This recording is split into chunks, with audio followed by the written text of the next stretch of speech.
యోగాతో బరువు తగ్గటం సులభం కేవలం 21 రోజుల్లో.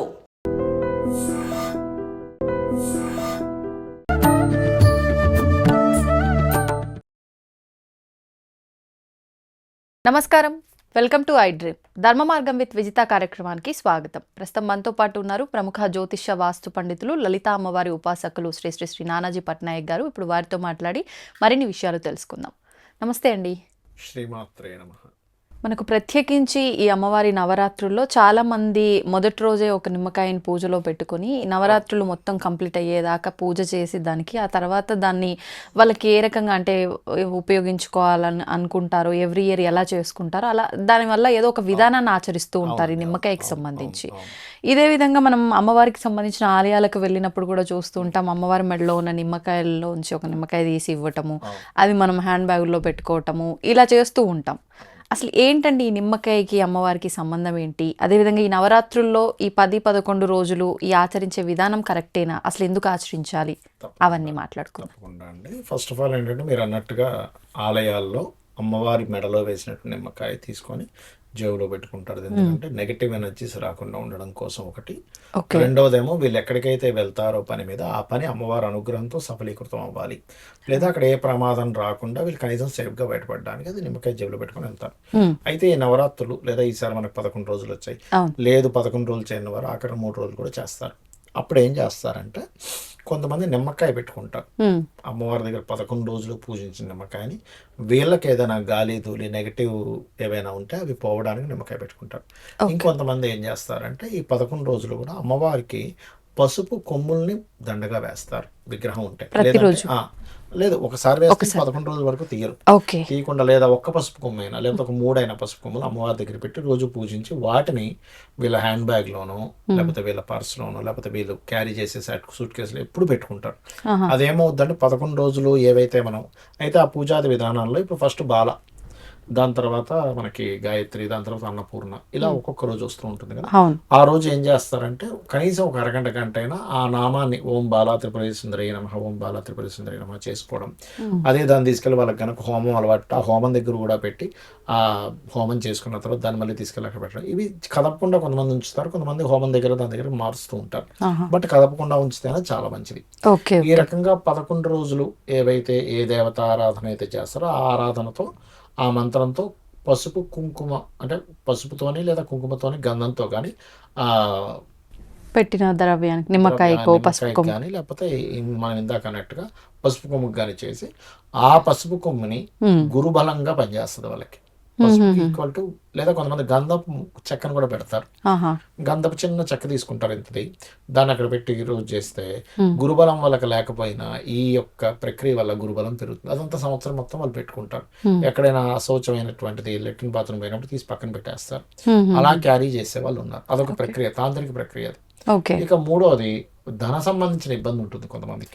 అలాంటప్పుడు ఏం చేస్తారంటే ఈ 11 రోజులు, అందులో కొంతమంది పంచమి రోజు, కొంతమంది చవితి రోజు కూడా పెట్టి చేస్తూ ఉంటారు. అయితే ఈ 11 రోజులు కూడా ఎవరికైనా ధన సంబంధించినటువంటి ఇబ్బంది ఉన్నట్లయితే వాళ్ళు కొన్ని రూపాయి కాయిన్లు కానీ ఇలా పెట్టుకొని దాని మీద పూజ చేసి, ముఖ్యంగా మహాలక్ష్మి మంత్రాన్ని లేకపోతే ఈ 11 రోజులు నిత్యం చేసేటువంటి దేవత ఆరాధనతో పాటు ఓ మహాలక్ష్మీదేవి నమః అని కానీ లేకపోతే మనకి శ్రీ సూక్త పారాయణం కానీ లేనట్లయితే మనం కనకదార స్తోత్రం అని ఉంటుంది, కనకదార స్తోత్రం చేయడం కానీ చేస్తూ అక్కడ పసుపు కుంకుమలతో పూజ చేసి వాటిని బీరువాలో కానీ పర్సులో కానీ పెట్టుకుంటారు. ఆ ధనాన్ని ఖర్చు పెట్టకుండా, అంటే దానికి ఒక ఆకర్షణ శక్తి వస్తుంది అనేటువంటి భావనతో అలా చేస్తారు.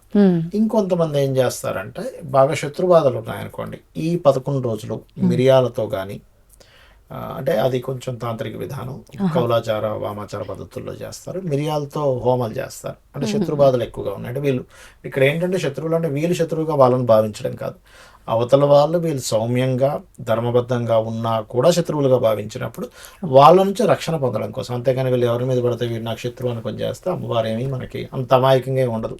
ఆవిడ సర్వజ్ఞ సాంద్రకరుణ సమానాధిక వర్జిత. ఆవిడికి సమానమైన వాళ్ళు కానీ అధికులు కానీ తక్కువలు కానీ లేరు. ఎవరు అంటే తక్కువలు ఉంటారు కానీ సమానమైన వాళ్ళు లేరు, అధికమైన వాళ్ళు లేరు అని చెప్తుంది శాస్త్రం. ఆ రకంగా ఏంటంటే ఆవిడకి సర్వజ్ఞ అంటారు. ఆవిడ అన్నీ తెలుసు ఆవిడకి. నువ్వేదో పిచ్చి పిచ్చి పనులు చేస్తానంటే కుదరదు, అమ్మవారి దగ్గర ఎవరి దగ్గరైనా నీ ఆటలు చెల్తాయి కానీ ఆవిడ దగ్గర చల్లం. సో ఆ రకంగా ఏంటంటే ఈ ధన సంబంధించిన ఇబ్బంది ఉన్నప్పుడు ఆ రకంగా చేస్తారు. ఇంకొంతమంది బాగా అనారోగ్య సమస్యలు ఎక్కువగా ఉన్నప్పుడు రోజు అనారోగ్య సమస్యలు వాళ్ళ యొక్క అంటే ఆ రోజు ఆ యొక్క అమ్మవారి నామాన్ని స్మరిస్తూ దానికి సంపూర్తీకరణ అంటారంటే ఇప్పుడు పలానా రోజు అన్నపూర్ణాదేవికి సంబంధించిన మంత్రం గన ఓం అన్నపూర్ణాదేవి నమః అనుకుంటూ లలితా సహస్రనామాల్లో ఓం సర్వవ్యాధి ప్రశమని సర్వమృత్యు నివారిణి అగ్రగణ్య చింత్యరూప కలికల్మషనాశిని నమః అని చేస్తూ ఉంటారు. లేదా ఆయుర్వేదంలో కొన్ని మూలికలు ఉంటాయి, ఆ మూలికలను అక్కడ పెడతారు అమ్మవారి దగ్గర పెట్టి దాని తర్వాత ఆ మూలికలను వాడతారు 11 రోజుల తర్వాత. అందులో ముఖ్యంగా అశ్విని నక్షత్రం వచ్చిన రోజు కూడా పెట్టి పూజ చేసేలా ఇవి ఉన్నాయి. ఆ రోజు అశ్విని నక్షత్రం అమ్మవారి పూజ చేసి ఆ మూలికలను వాడడం జరుగుతూ ఉంటుంది. ఆయుర్వేదంలో ఏవైతే మూలికలు చెప్తారో ఏ జబ్బుకది ఆ రకంగా కూడా చేయొచ్చు.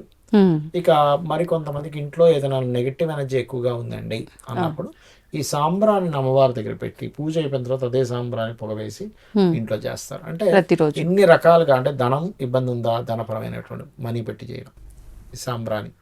అలాగే మనకి ఆరోగ్య సమస్య, లేకపోతే మనకి ఒక గురుబలం పెరగాలి, లేదా ఏదైనా మనకి ఒక రక్షణ కోసం ఈ రకంగా మనం చేయవచ్చు ఖచ్చితంగా, అందులో ఎటువంటి సందేహం లేదు.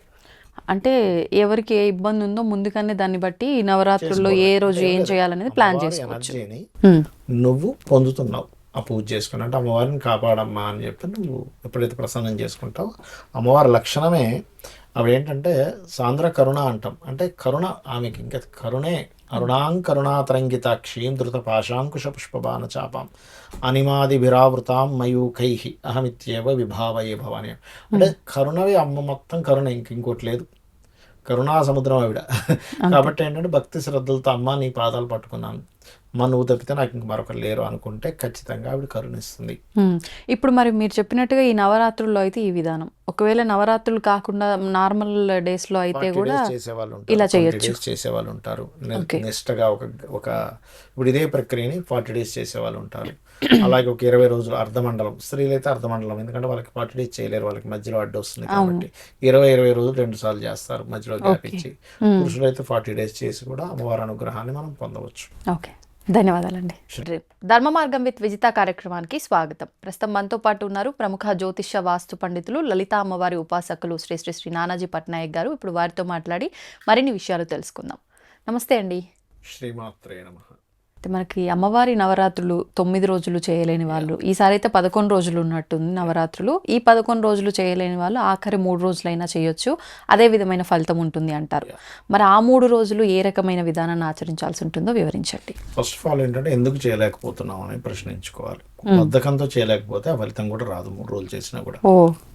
ఒకటి మీకు అనారోగ్య సమస్య ఉంది, లేకపోతే మనకి ఒక్కోసారి అశౌచం వస్తుంది, ఎవరో చనిపోవడము ఎవరో పుట్టడము, జాతా శౌచము మృతా శౌచం అంటారు. ఇలాంటి సందర్భాలు తప్పదు. ఏదో ఊరు వెళ్ళాం అనుకోకుండా, ఏదో వేరే కంట్రీస్కి ఎక్కడ వెళ్ళాం, అక్కడ వేరే దగ్గరికి వెళ్ళాం, అక్కడ ఉండే హోటల్స్ లో ఉంటాడు, లేకపోతే ఇంకోటి ఏదో కారణాలు ఉంటాయి అక్కడ ఆ హోటల్లో చేసుకోలేడు, మనసుతో చేసుకుంటావాలంటే లేదు. ఇవన్నీ కాదు, మంచం మీద పడి ఉన్నాడు హెల్త్ ఇష్యూతో, అప్పుడు కుదరలేదు, దట్ ఈస్ డిఫరెంట్ కేస్. కానీ అన్నీ ఉండి కూడా ఆఖరి 3 రోజులు చేస్తే బాగుందని ఓకే అన్నారు కదా, మనం ఎందుకు 11 రోజులు చేసి కష్టపడిపోవడం అని అంటే మనకి మనమే ఆత్మవంచన చేసుకున్నట్టు. అంటే సొంత పిల్లడికి రోజు పెట్టడం ఎందుకు, వారానికి ఒకసారి పెడితే సరిపోదా అని ఆలోచించినట్టే. ఫుడ్ మన సొంత పిల్లల విషయంలో అలా ఆలోచించాం. 3 రోజులు తినాలి, ఇంకా బలమైన ఫుడ్ తినాలి, ఇంకా మంచిది తినాలి, ఇంకెక్కువ తినరా అని ఇంకో ముద్ద ఎక్కువ వేసి తినిపిస్తాం. అలాగే మన పిల్లడు అన్నప్పుడు, మన పాపో బాబో అనుకున్నప్పుడు, అలా ఫీల్ అయినప్పుడు మనల్ని చూసుకునే తండ్రి ఆ పరమాత్మ, అమ్మవారి శక్తి. ఇప్పుడు మనం మాట్లాడగలుగుతున్నాం అంటే ఒక మాట మాట్లాడడానికి ఒక శక్తి వెనకాతలు ఉంది, ఒక చూపు చూస్తున్నామంటే శక్తి ఉంది, ఒక స్మెల్ తీసుకుంటున్నాం, మనం బ్రతికున్నామంటే ఒక ఎనర్జీ ఉంది. ఆ ఎనర్జీ ఈజ్ పరమాత్మ. అతని ఆధారం చేసుకొని ఆయన ద్వారా మనం బ్రతుకుతున్నందుకు, ఇవన్నీ చేస్తున్నందుకు మరి ఆయన్ని పూజించడానికి మనకి ఎన్ని ఎగ్జామ్షన్స్ అక్కర్లేదంట నేను. సరే ఓకే, ఇక్కడ కుదరలేదు, అప్పుడు ఏం చేస్తారంటే ఈ నవరాత్రుల ప్రక్రియని 3 భాగాలుగా చేస్తారు రోజుని. అంటే ఇప్పుడు మొట్టమొదటి రోజు మనకేమిటి, బాల పొద్దున్నే చేసేస్తారు, దాని తర్వాత మధ్యాహ్నం గాయత్రి, సాయంత్రం అన్నపూర్ణ, మళ్ళీ నెక్స్ట్ డే ఆ 9 అవతారాలని 3 విభాగాలుగా చేసేటువంటి ప్రక్రియ ఒకటి ఉంది. ఆ రకంగా వాళ్ళు పూజ చేసేసుకుంటారు. అంటే కుదరలేదు కాబట్టి, అవును. అమ్మ తల్లి కుదరలేదు కాబట్టి ఇట్లా. లేదా ఇంకోటి చేస్తారు. ఉమ్, ఎలా అంటే ఆ 3 రోజులు కూడా పొద్దున్న సాయంత్రం చేసుకునే ప్రక్రియ ఉంటుంది ఉమ్, ఆ 9 అవతారాలని. లేదు అంటే ఆ 3 రోజులు ఆఖరి 3 రోజులు ఏవైతే అవతారాలు ఉన్నాయో ఉమ్, వాళ్ళని మాత్రమే క్షమాపణ చెప్పుకొని, అది కూడా ఆహాహా. ఇక్కడ ఏదో మనకి ఛాన్స్ దొరికింది కదా, 3 రోజులు సరిపోతుంది కదా, ఒకటే అడుగుతాను. ఇప్పుడు నెల రోజులు మనం జాబ్ చేస్తుంటాం ఎక్కడైనా, ఏమండి ఆఖరి 3 రోజులే చెయ్యొచ్చట, ఆ 3 రోజులే శాలరీ ఇస్తారట అంటే ఎవరైనా ఒప్పుకుంటారు? అరే చేస్తే నాకు ఇస్తే నువ్వు ఫుల్ జాబ్ ఇవ్వు, ఉమ్, అవును. లేకపోతే వద్దు. నువ్వు అవసరం 3 రోజులు చేయమంటావేంటి వారానికి, లేకపోతే చేసి అంతే శాలరీ ఇస్తా అంటే, ఫుల్ శాలరీ ఇస్తా అంటే చెప్పు, 3 రోజులు అయినా పర్లేదు అంటాం. చేస్తాం. కానీ 3 రోజులు శాలరీ ఇస్తానంటే 4 రోజులు మీరు ఆఫ్ అండి దానికి శాలరీ ఇవ్వమంటే ఒప్పుకోము. ఒప్పుకోము. మరి మనకి మనం పనిచేసిన దానికే మనం ఒప్పుకోనప్పుడు, ఉమ్, అమ్మవారి శక్తి మనకి ఎప్పుడు ఆ పరమాత్మ వల్లే ఇదంతా నడుస్తుంది. ఈ విశ్వంలో ఉన్న ప్రతి జగత్తు మొత్తం తిరుగుతుంది ఆయన వల్లే, అవును. ఆవిడ వల్లే, ఆయన వల్లే.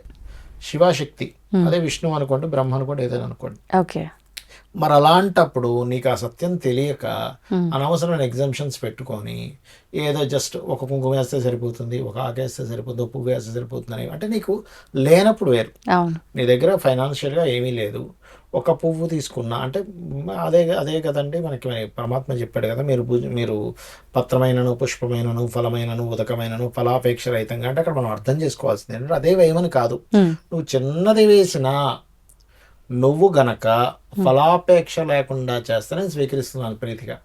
నువ్వు ఇంత బంగారం ముద్ద పెట్టినా నువ్వు గనక ఫలంతో ఆశిస్తే నేను తీసుకోని అని చెప్తున్నాడు ఆయన చాలా స్పష్టంగా.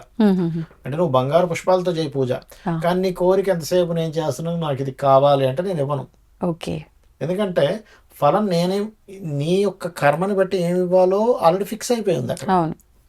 నువ్వు ఫలం కోసం ఇది చేస్తున్నా అది చేస్తున్నా మరి చాలా మంది అంటారు ఏంటంటే, ఏమంటే మరి మనం సంకల్పం చెప్పుకుంటాం కదా, నువ్వు చెప్పుకుంటున్నావు కానీ నువ్వు దానికి అర్హుడువా కాదా అని ఎలాగైతే ఒక తల్లి పిల్లడికి ఆ నిప్పివ్వాలా, చేతికి కత్తివ్వాలా వద్దని ఎలా డిసైడ్ చేస్తుందో, నువ్వు అర్హుడువో కాదు అని ఒక టీచరు మనం రాసిన ఎగ్జామ్స్కి ఎన్ని మార్కులు వేయాలో ఎలా తెలుస్తుందో, అలాగే ఒక జడ్జిమెంట్ ఉంటుంది మనకి కోర్టులో, అది సాక్ష్యాధారాలను బట్టి ఎలా జడ్జిమెంట్ వస్తుందో మన యొక్క కర్మలకి ఒక ఫలితం అనేటువంటిది ఉంది.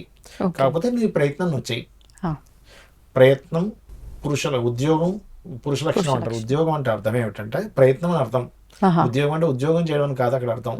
ఉద్యోగం అంటే సంస్కృతంలో 2 అర్థాలు ఉన్నాయి, ఒకటి వ్యవసాయం అని, రెండవది ప్రయత్నం అని. ఉద్యోగం పురుష లక్షణం ఎందుకంటారు, ప్రయత్నం చేయడం పురుష లక్షణం అని. అందుకే అందరూ అనుకుంటారు జాబ్ చేయడం, అందుకే మగవాళ్ళు చేయాలి లేడీ చేయకూడదు అనుకుంటారు. కాదు, అలా ఏంటంటే మనం ప్రయత్నం మనం చేయాలి, ఆ ప్రయత్నం చేస్తూ ముందుకు వెళ్తూ ఉండాలి. ఆ భగవంతుడు కనుక ఒకానొక సమయానికి ఆ భక్తికి మెచ్చి మన జన్మ కైవల్యం పొందేలాగా చూసుకుంటాడు ఆయన. కాకపోతే ఈ 3 రోజులే ఉందండి, మనం ఇందాక అనుకున్నటువంటి కండిషన్స్ లో అతనికి ఎక్కడా కూడా కుదరలేదు.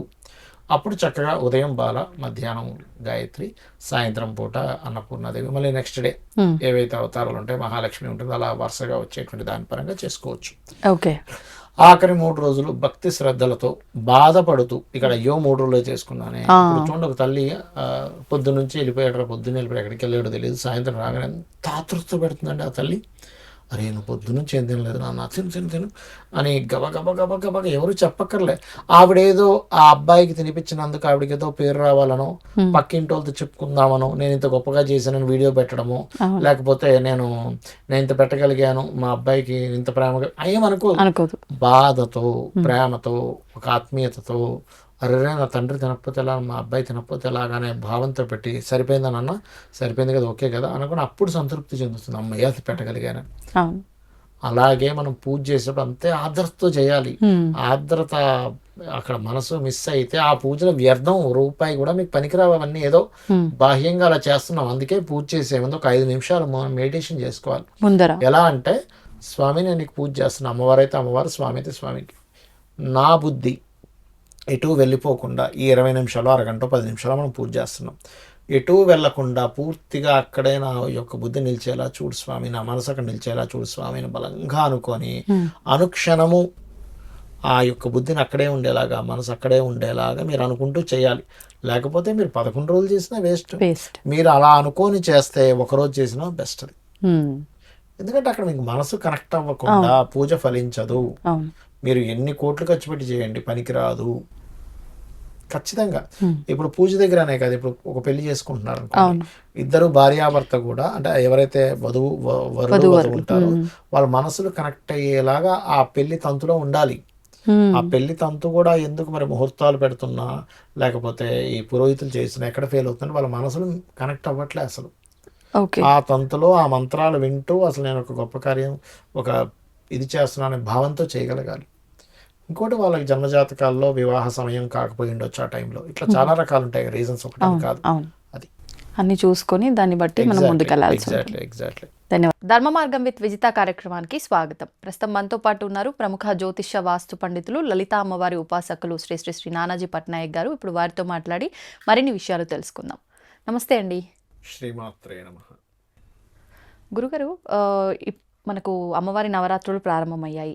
సాధారణంగా చాలామంది చెప్తూ ఉంటారు, అంటే మనం బయట పైకి హడావిడి చేసి భక్తి చూపించే దానికన్నా అంతరంగా అంటే లోపల మనం భక్తి శ్రద్ధలతో గనక మనం ధ్యానం చేసుకున్నట్లయితే ఎక్కువగా ఫలితం ఉంటుంది అని చెప్పి. అంటే మానసిక పూజ కరెక్ట్ అండి. నిజంగా మానసిక పూజ చేస్తేనే ఎక్కువగా ఫలితం ఉంటుందా? మరి అలాంటి మానసిక పూజ ఈ టైంలో చేసుకోవచ్చు అంటారా? అసలు ఏ విధంగా చేసుకోవచ్చు? అది అందరికీ సాధ్యపడుతుందా? వాటి గురించి మాట్లాడదాం. చాలా మంచి ప్రశ్న వేశారు. బట్ యాక్చువల్గా మానసిక పూజే చాలా గొప్పది. కానీ మానసిక పూజ చేసే అంత శక్తి మీకుందా? ఫస్ట్ ఆఫ్ ఆల్ మీరు అసలు అంతవరకు కనెక్ట్ అవ్వగలరా? బాహ్యంగా చేసేదే మనం కనెక్ట్ అవ్వలేము అంత ఈజీగా. అలాంటిది మానసికంగా పూజ చేయాలంటే మొట్టమొదటిగా మీకు అసలు ఆ అమ్మవారి మీద ఎంత నమ్మకం ఉంది, ఎంత పూనిక ఉంది. ఎందుకంటే మీరు చూడండి, మీరు మామూలుగా ఇలా ఒక పుష్పం వేశారు, దానికి కూడా మనసు కనెక్ట్ అవ్వాలి. కానీ మీరు మనసుతో అలా వేస్తున్నట్టుగా ఫీల్ అవ్వాలంటే మీ మైండ్ మొత్తం కూడా, అంటే మీరు ఇప్పుడు ఎగ్జాంపుల్ మీరే కళ్ళు మూసుకొని ఒకసారి ఒక పుష్పాన్ని ఇలా అనుకోండి, పంచోపచార పూజలో ఓం హం ఆకాశతత్వాత్మనే పుష్పం సమర్పయామి అని అనుకుని అలా మనసులో అనుకుంటే అలా వేస్తుంటే ఫీల్ అవ్వండి. మీకు ఇంకేమీ గుర్తురాదు. ఎందుకు మానసిక పూజ గొప్పది అంటారంటే, మీరు మనసుతో చేసేటువంటి ఆ క్రియ ఏదైతే ఉంటుందో అది కంప్లీట్గా ఇంకా మిమ్మల్ని వేరే వైపు తీసుకెళ్ళనివ్వదు. మీ మనసంతా అక్కడే ఉంటుంది. మీరు ఒక ఇమాజినేషన్ చేసుకోవాలంటే మీ మనసు కనెక్ట్ అవ్వకుండా ఇమాజినేషన్ జరగదు. అందుకు మానసిక పూజ గొప్పది అంటారు. అంటే ఇప్పుడు మనం బయట పూజ చేస్తున్నప్పుడు ఏ విధానం అయితే ఆచరిస్తున్నామో అదంతా మనం డైరెక్ట్ గా ఫిజికల్ గా చేయకపోయినా మనసుతో చేస్తున్నామనే భావంతో చేయాలంటారా? చేయాలి. అయితే ఇక్కడ మీకు అనిపించవచ్చు మరి మానసిక పూజ గొప్పదైనప్పుడు మానసిక పూజ చేసుకోవచ్చు కదా అని. కానీ మీరు బాహ్యంగా చేసేటువంటి పూజ కనెక్ట్ అవ్వకుండా మానసిక పూజ మీకు కనెక్ట్ అవ్వదు. ఓకే. ఈ మానసిక పూజ చేసేటప్పుడు మనం ఎలా అయితే ఒక పూజ గదిలో కూర్చున్నాము, అన్నీ ఉన్నాయని చెప్పి చేస్తాము, అలా చేయొచ్చు. అయితే ఇక్కడ మీకు అనిపించవచ్చు, ఏమండి మరి అందరూ అలా చేయొచ్చు కదా అంటే, ఇక్కడ శాస్త్రాల్లో బాహ్య పూజ చేయమని చెప్పింది, మానసిక పూజ చేయమని చెప్పింది శాస్త్రం. ఎందుకంటే ఇప్పుడు మీరు కొంతమంది అంటుంటారు, ఇప్పుడు మీరేమో పూజ గురించి అడిగారు, ఏమిటి దేవుడికి చేస్తానేనా, మనం దేవుడికి మనం మంచి పనులు చేసుకుంటే సరిపోతుంది, దేవుడికి పూజ చేయాలా అనేటువంటి సందేహం కూడా చాలా మందికి ఉంది. ఇక నేనేమంటానంటే, మంచి మనసు ఉంటే సరిపోతుంది, మనం చెయ్యాలంటే నేను ఒకటే అడుగుతా, మీకు పిల్లలు ఉన్నారు లేదా మీ తల్లి గారు తండ్రి గారు ఉన్నారు, నేను మంచి మనసుతో వాళ్ళు మంచి కోరుకుంటున్నా అంటే సరిపోతుంది? వాళ్ళకి మరి వండి పెట్టాలి, బాధ్యత ఉంటుందిగా. అంటే ఏంటి, మీ పిల్లలకి మీరు ఇప్పుడు పొద్దున్నే క్యారేజీ కట్టిస్తారు, స్కూల్కి పంపిస్తారు, మళ్ళీ రాగానే వాళ్ళకి ఏదో టిఫిన్. లేదండి, నాకు అవన్నీ కాదు, అవన్నీ బాహ్యంగా, కానీ నేను మనసులో వాళ్ళు బాగుండాలని ఎప్పుడు కోరుకుంటున్నా. సిచ్యువేషన్ ని బట్టి ఏది ఎక్కడ ఎలా అవసరం, నీకు టిఫిన్ పెట్టాలన్నది కానీ నేను పెట్టలేకపోతున్నా, అది కాదు. మీరు చేయగలరా లేదా, బాహ్య పూజ చేయగలరా లేదా, చేయలేము, లేదా నేను ఇంకా తారాస్థాయికి వెళ్ళిపోయాను అంటే ఏంటి, మొత్తం మీరు మానసిక పూజకి ఎప్పుడు ప్రిపేర్ అవుతారంటే మనిషి ఈ విశ్వాన్ని మొత్తం బ్రహ్మంగా చూసినప్పుడు, అంటే బ్రహ్మాండం మొత్తం బ్రహ్మమే, ఇంకొకటి లేదు. ఒక వ్యక్తి వచ్చి మీ మీద కదా ఎవరి మీద ఇట్లా మొహం మీద ఉమ్మేసి తిట్టినా కూడా ఆ ఉమ్ములోని ఆ వ్యక్తిలో కూడా బ్రహ్మాండే చూస్తూ నవ్వుతూ వెళ్ళిపోగలిగితే అప్పుడు మీరు నిజంగా బ్రహ్మాన్ని చూసినట్టు. అంతేగాని అప్పటికప్పుడు మీకు కోపం వచ్చేసి అసలు అది సాధ్యపడేదే అంటారా?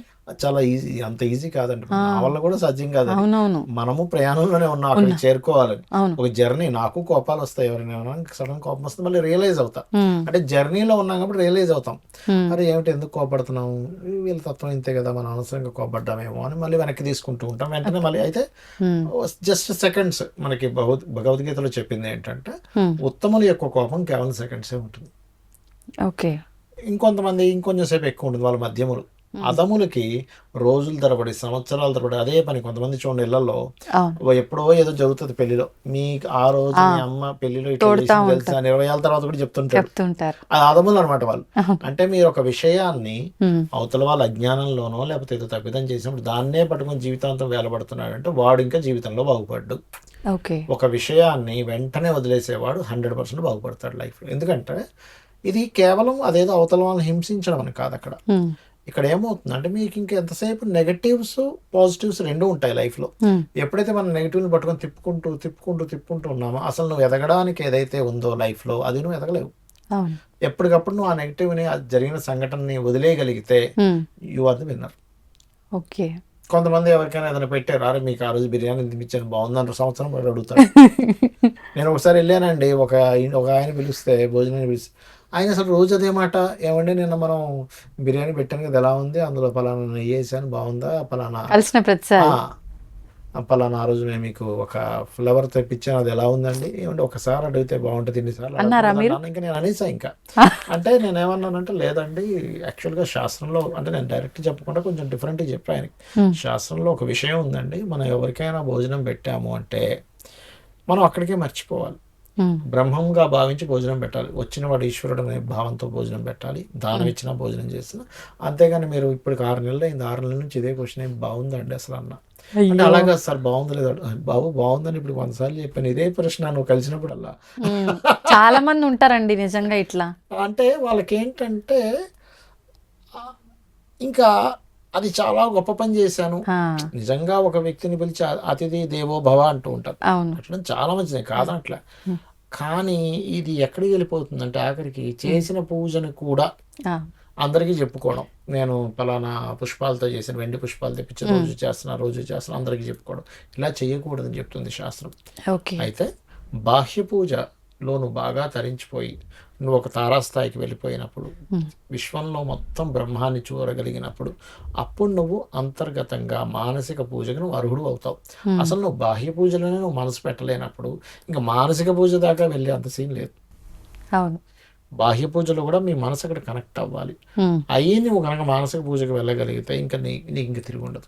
కానీ కొంతమంది అసలు నిజంగా బయట అసలు ఏ రకమైన, ఇప్పుడు ఏ కంట్రీస్లో నేను ఒక కాల్ మాట్లాడా, ఆయనకి బాగా భక్తి, కానీ సౌదీ కంట్రీస్లో ఉన్నాడు, అక్కడ లేవు, చేయలేని స్థితిలో. అప్పుడు మానసిక పూజ చేసుకో. అంటే నీకు కుదరట్లేదు, మంచం మీద ఉన్నావు, అంటే అనారోగ్యంతో మంచం మీద ఉన్నావు, అవ్వట్లేదు, కానీ భగవంతుడు విపరీతమైన భక్తి, అప్పుడు నువ్వు మానసిక పూజ చేసుకో, తప్పేం కాదు.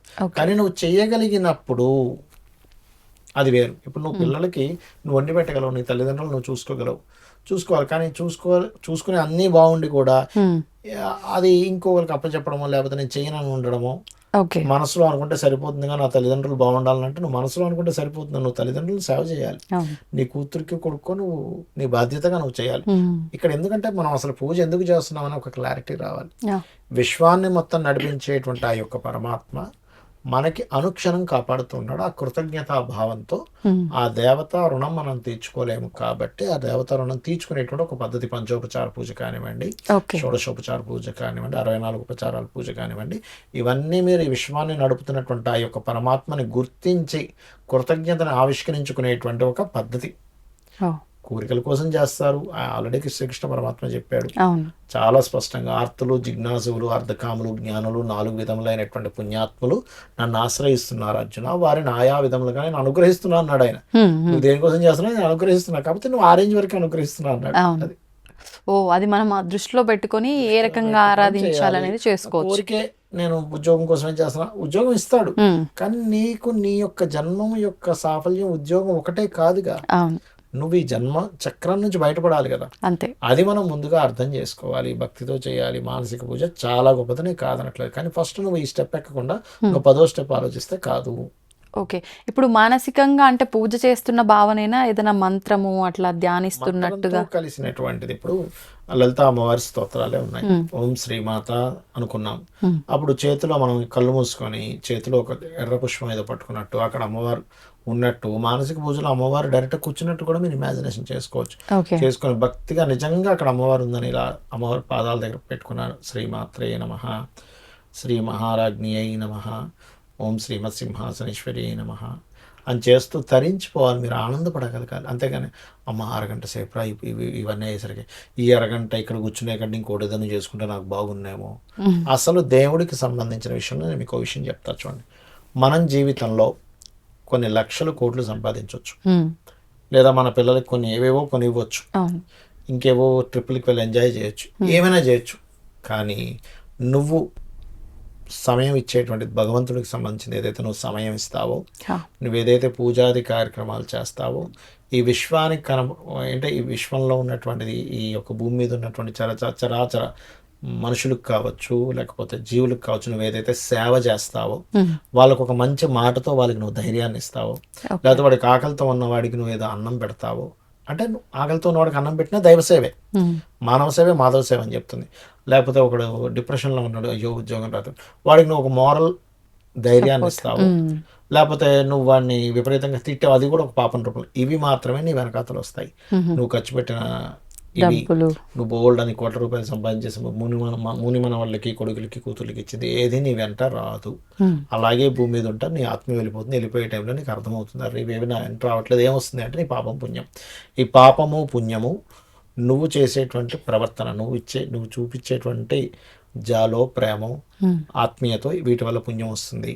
చేసే ఉపచారాల వల్ల పుణ్యం వస్తుంది. నువ్వు చూపించేటువంటి ఒక రకమైనటువంటి భావన అవతల వారి మీద కుళ్ళు కుతంత్రాల వల్ల పాపం వస్తుంది. సింపుల్.